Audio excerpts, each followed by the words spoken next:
name is Lisa and welcome to my channel about co-creation.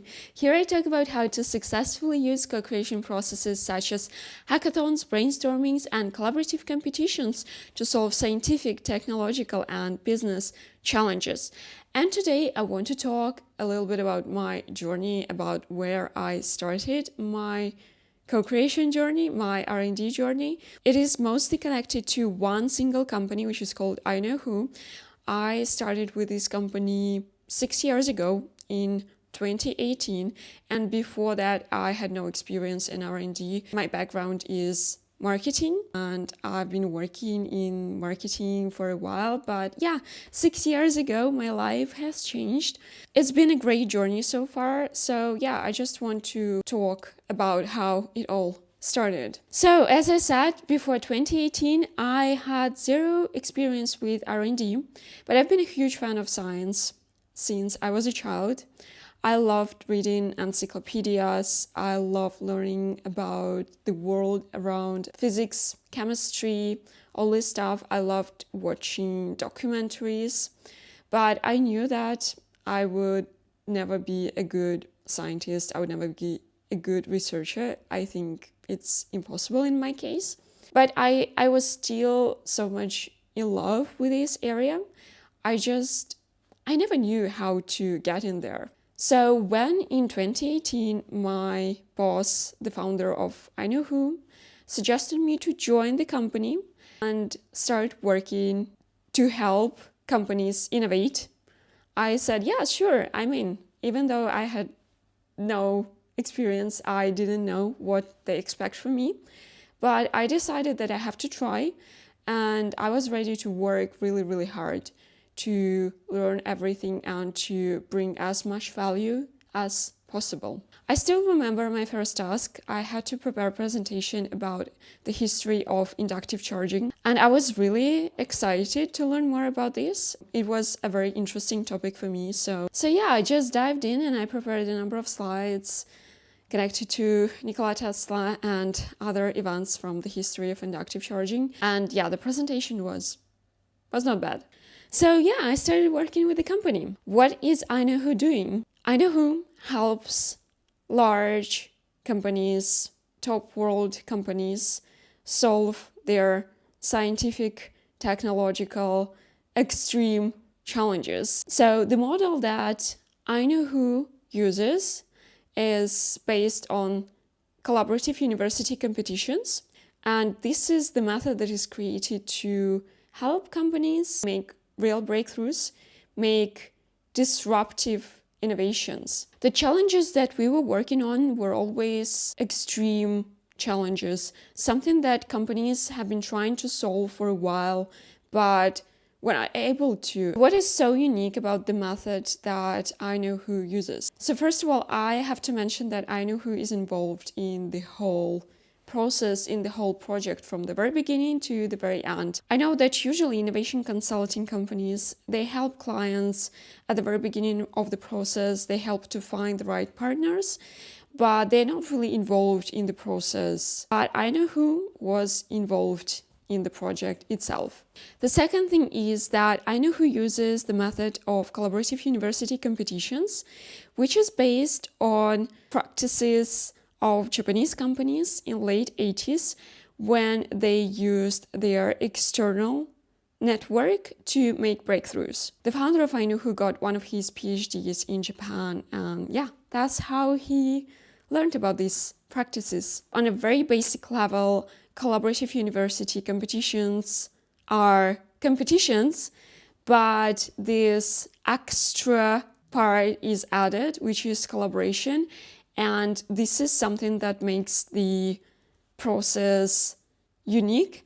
And this is something that helps to innovate much faster than usually. Because basically you combine two completely opposite characteristics of human's nature, collaboration and competition, and you just bring them together. And this is something that helps to accelerate the process of innovation. And I also have to mention another special thing about the method of the company. It is connected to intellectual property, and at the end of the process, the client always gets the IP, always owns the patent. This is like the rule for the company, and we have never collaborated with the universities that were not ready to give their patent rights to the client. It was never the case. And of course, I think every person who works in R&D knows how important this is. The project itself consisted of 6 different parts, and the first one was the university intelligence. Once the challenge was defined and the client was happy to continue with the process itself, we started everything with the university intelligence. We were looking for all the different teams from the whole world to participate in the competition. And first of all, we were looking for the universities that we already knew.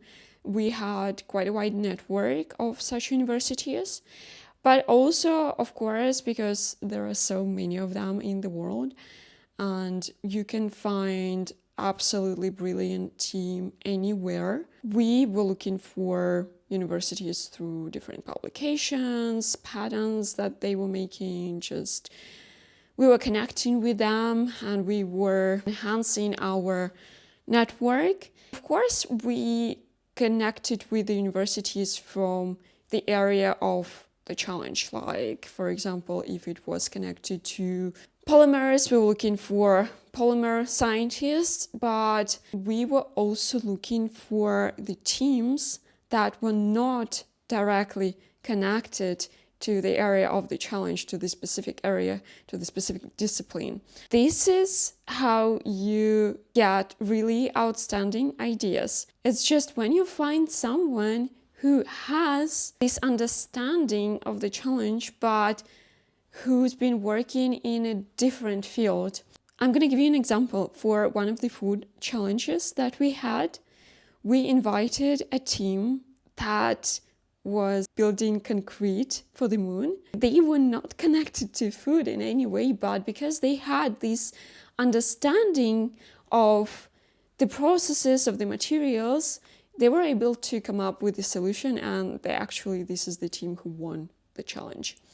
One of the teams who won the challenge. And we were inviting research teams from the whole world, from really so many different countries, from Europe, from Americas. We had the team from Canada, we had the team from Colombia, we had teams from China, from Poland, from Greece, from Australia, literally from everywhere. It was really amazing to have so many different teams with so many different experiences and backgrounds working on specific challenge, and collaborating and competing at the same time really gave absolutely outstanding results. This is what you're looking for in innovations, right? Once we found the team that was ready to participate in the competition, we asked them to prepare their initial ideas, usually at least 2 ideas per team, and they just created a very simple presentation with their initial ideas, and we sent it to the client, and based on that the client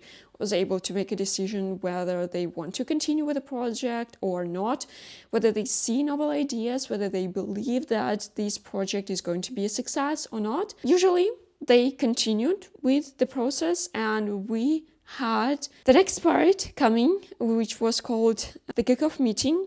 Before the COVID, the kickoff meetings usually were held on the client side, together with all the teams and the client's representatives, and of course the iKNOW-WHO team. We met all together and we again discussed the challenge. The teams presented their ideas once again. We collaborated all together. That was a really, really great part where you meet all these absolutely bright people, amazing, talented people in one place.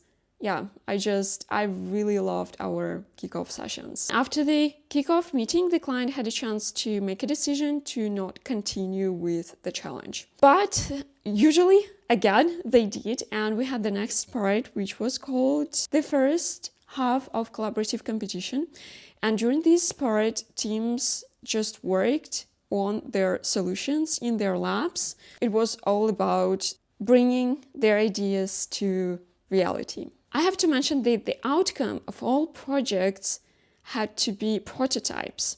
We were not looking for some theories, something on paper. We were looking to get prototypes that could be tested because the companies, our clients, they needed something to implement in their production, something they did not need any theoretical fundamental knowledge. They had business related scientific challenges. Anyway, another part of the first half of collaborative competition was connected to local kickoffs. So we were usually traveling to universities, we were meeting with teams separately. We had a tour in their labs, we discussed their solutions. Such tours, such kickoffs usually involved someone from the client side and someone from the iKNOW-WHO side, the kind of mentor from the iKNOW-WHO side. It was a great chance for us to learn more about their solutions and to help teams to overcome the hurdles that they had on their way. It was before the COVID. Again, after the COVID, we still had these local kickoffs, but it was not really local. They were all online, and it was more challenging, of course. After the first half, there were always this midterm review. We met again all together at the island of Sonoren in Sweden. Everyone was coming, all the teams, the clients, and we had 2 or 3 days of brainstormings, discussing solutions. Teams presented their progress. Some of the teams already had prototypes by the midterm review, which was really amazing because usually the first half of the competition takes from 3 to 4 months, I think. 2 to 4 months, I would say. So it's not a very long time. And for the scientific research, it's actually pretty fast to have anything ready. But because the teams were so motivated and they were so focused on the challenges, they worked extremely hard. That's how they got outstanding results already at the midterm review. The midterm review was a great chance for the teams to get another feedback from the client and to co-create, to share their knowledge, to share their insights and help other teams to overcome the problems that they might have had with their solutions. After the midterm review, the client also had a choice whether they want to continue with the project or whether they want to stop, whether they don't see that it's going to bring any great outcome that they're looking for. But I don't really remember any project when we stopped at the midterm review. The clients usually agreed to continue. And yeah, after the midterm review, we had the second half of collaborative competitions when the teams again had to work in their labs. And after the co-creation session during the midterm review, they usually established this collaboration with each other, and they helped each other with testing, with some materials, with some experiments. There's something magical in it, and I think that this is how you really come up with disruptive innovations. After the second half of collaborative competitions, there was the final review where teams presented their solutions, presented their prototypes, and the client made a decision who is the winner, whether they want to continue with one of the teams to collaborate to bring their solution into production, and whether they want to file any patents. So yeah, that's how it was. And of course, before the final review, we usually had some time dedicated to testing. This is how the process looked like. And it took usually from 9 to 12 months, sometimes a little bit longer. But the main reason for the process to be longer was usually some legal questions. Because, of course, you had to have an agreement with everyone, with the universities, with the clients, so it might take some time. And I participated in this whole process from the beginning to the end. When it comes to my responsibilities, I was helping with presentations, with briefs for the challenges, for the projects. I was, of course, involved in the university intelligence. I was the one looking for the teams, and I always had a number of great teams in the projects. With these teams, I think that over 5 years, I had a chance to work with approximately 28 teams. I think I calculated all of them, but yeah, so it's like something like 28 from the whole world.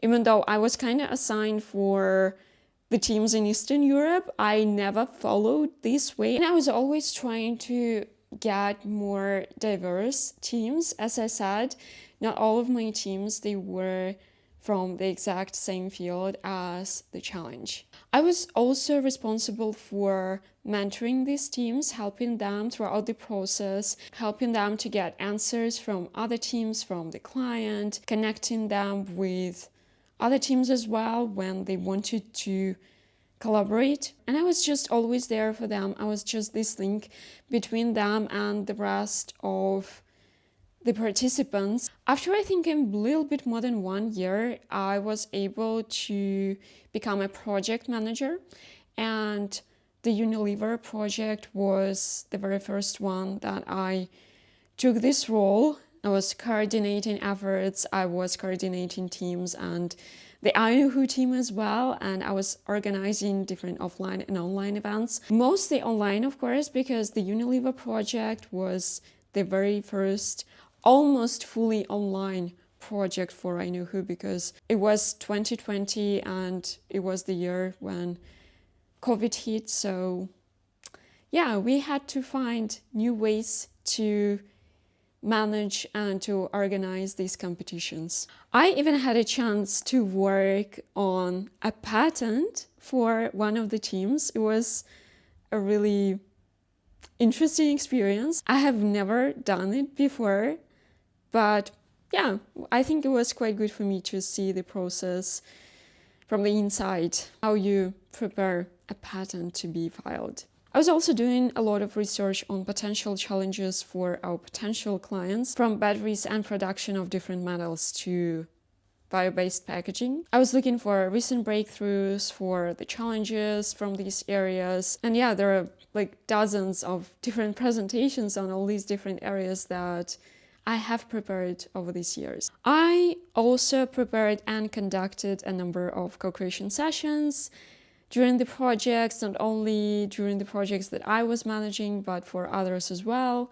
So yeah, and I'm not mentioning some other marketing stuff that I was responsible for. Talking about this company, I have to mention the team, because I think we had an absolutely amazing team with people from so many different countries.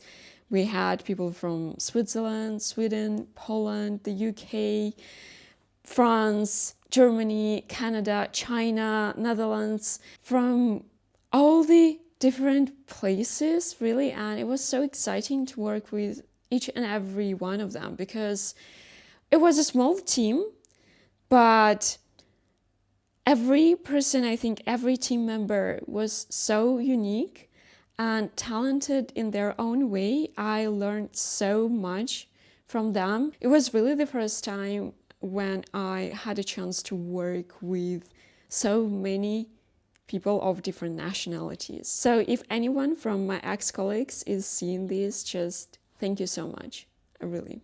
When I joined the company in 2018, I almost immediately started working on 2 projects for a German company. It was quite interesting because they were kind of connected, but also they involved very different technologies. The thing is, one of the technologies was like a super hot, trendy thing. There were lots of teams working on this technology. And another one was a kind of old school, but it is still necessary. It was still necessary. So like the amount of teams for the second project was limited. And yeah, I just saw this huge difference between challenges that companies might have. If the company has a challenge that is connected to a super trendy technology, it's quite easy to find the teams to help them with the research. However, the thing is, these teams might be super busy with other research projects for other companies, for doing some government research as well. And usually in such cases, you would need more money to get the team involved in your project. The second case, when you have a challenge connected to a technology that is not so popular, that is not so trendy, it might be quite difficult to find the research teams for your project. And I remember we really struggled. It was so difficult to find teams for the second project. I don't know, I was like looking for them everywhere. We were able to find a couple of teams, but yeah, it was quite challenging. I think pretty much any team that I connected with who really worked on this technology, they were happy to join the project. It was of interest to them. Now, I cannot talk about most of the projects that I took part in because they are under NDA. I can only talk about another project that I participated in. I was a project manager for the Unilever Cold Chain Challenge. And apart from being a project manager, I was also responsible for mentoring 5 teams out of 11, I think. I enjoyed this project very much. I enjoyed the diverse team we had from the client side because we had people from different countries as well. This project taught me a lot.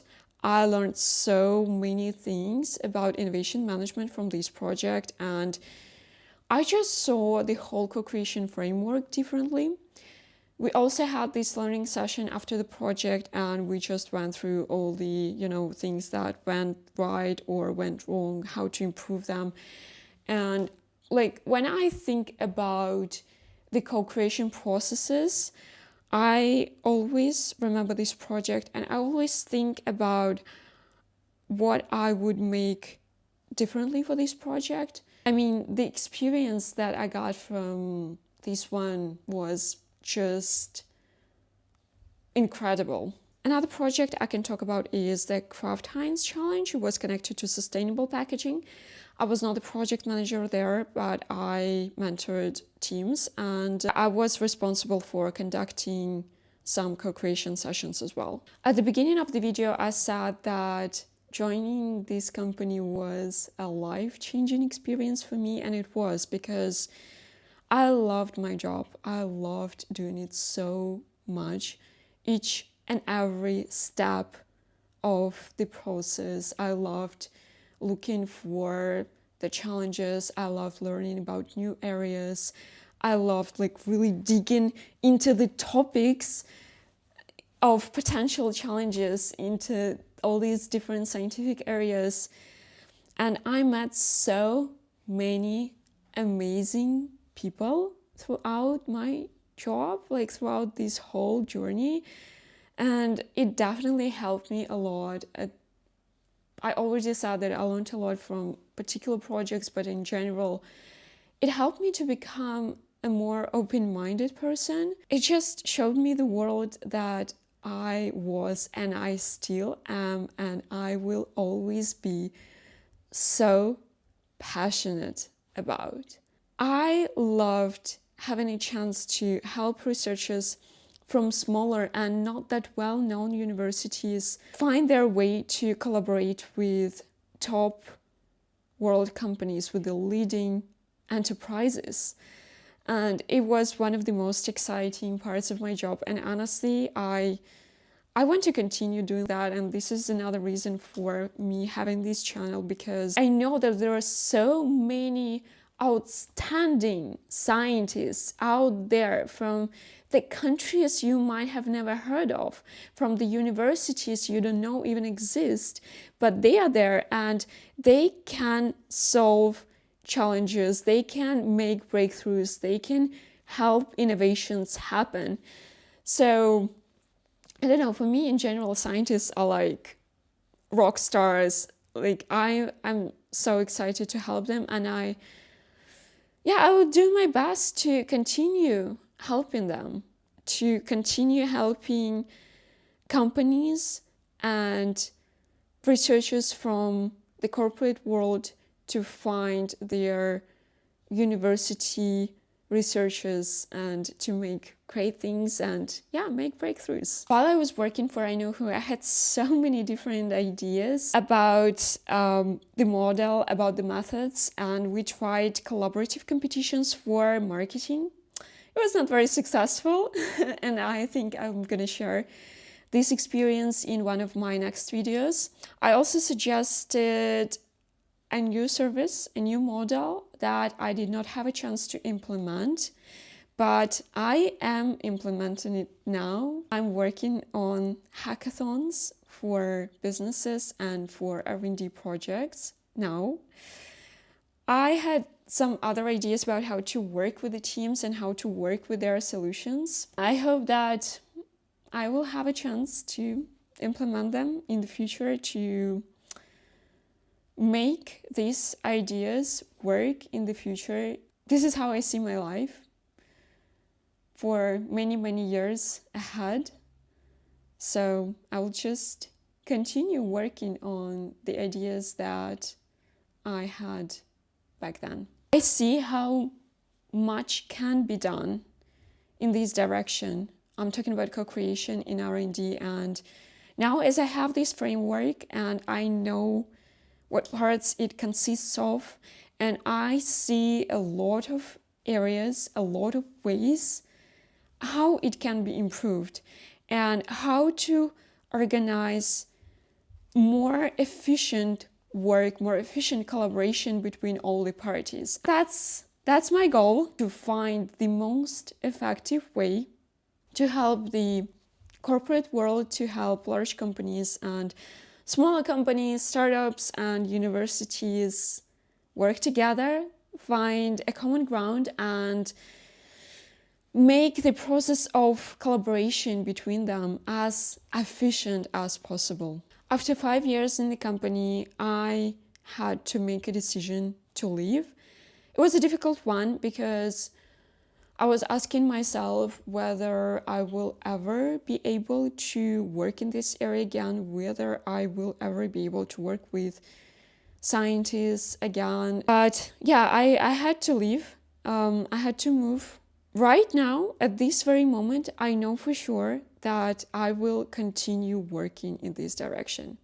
These 5 years, they gave me the most important thing in life, something that some years ago I could not even imagine I could ask for. These years, they gave me knowledge and frameworks in the area that I am so much in love with. I was never meant to be a scientist, as I said, but knowing that there is a way I can contribute, and knowing that I can contribute in developing this area is the biggest gift for me. So this is it. This is a little bit about my journey in co-creation in R&D.